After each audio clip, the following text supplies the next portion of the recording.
High, Ziauddin Alam. আজকে আসছি আমাদের ইমু শিকদার।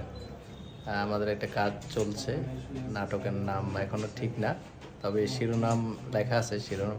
শিরোনামে তুমি নাকি? শিরোনামহীন আপাতত না, তবে নাম ছিল মানে শিরোনামে তুমি নাকি, তো হয়তোবা চেঞ্জ হতে পারে।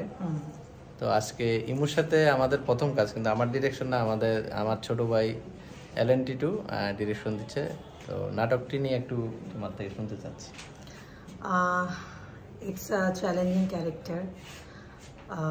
এখন আসলে বলা যাবে না তোমার চোখে তোমার মানে আমি এটার মধ্যে বলছি, আমার ক্যারেক্টারটা হচ্ছে আমি একটা ক্যান্সারের রোগী থাকি। সো আমি এখন ডিটেলিং বলবো না, বললে মজাটা থাকবে না। এবং ক্যারেক্টারটা খুব ইন্টারেস্টিং। আমার সাথে যখন ডিরেক্টর কথা বলে কিংবা এটা নিয়ে যখন আলাপ করি, আমার আসলে ভীষণ ভালো লেগেছে। এবং এই টাইপের গল্প আসলে আমাকে তো দেখতেই পাচ্ছেন আমার লুকস কি করেছে। আমি আসলে মানে কি বলবো, গ্রেটফুল যে এটাতে কাজ করতে পেরে। এবং আমাদের যে ডিরেকশন দিচ্ছেন LNT2 ভাই, এবং কো আর্টিস্ট আছে সুপ্ত ভাইয়া আছে, তো সবাই আমি অভিনয় করছি না, অভিনয় করছেন না, আছেন এটার সাথে আমাদের জিসান মাল্টিমিডিয়ার প্রোডাকশন। আর হচ্ছে রাইটার নাম হচ্ছে নাজমা, রাইট? তো সবাই মিলে আমরা পরিশ্রম করছি, ডিওপি থেকে একদম সবাই আমাদের জন্য দোয়া করবেন যাতে কাজটা ভালোভাবে করতে পারি, এবং আশা করি আপনাদের ভালো লাগবে। ভবিষ্যতে আরো কাজ করার ইচ্ছা আছে নাকি? হ্যাঁ, অবশ্যই। আমার সাথে এখনো কাজ করা হয় না, এটা আমার দুর্ভাগ্য হতো। এটা আমার দুর্ভাগ্য, আমি অতটা ভালো অভিনেত্রী হয়ে উঠতে পারিনি যে আমার সাথে আপনি কাজ করেননি। ইনশাল্লাহ কাজ হবে। তো তোমার মাঝখানে একটা নাটক ভালো গিয়েছে, সেই নাটকটা নিয়ে একটু শুনতে চাই। অনেক ভালো গেছে ওই নাটকটা হচ্ছে নাটকের নাম হচ্ছে অ্যাকশন ভার্স রিয়াকশন। এটার মধ্যে আমি অভিনয় করেছি, জামিল ভাই ছিল এবং আরও অনেকজন ছিলেন। সেটা ডিরেকশন দিয়েছি আনোয়ার হোসেন ভাই। সিডি চয়েসের ব্যানার থেকে সেটা পাবলিশড হয়েছে।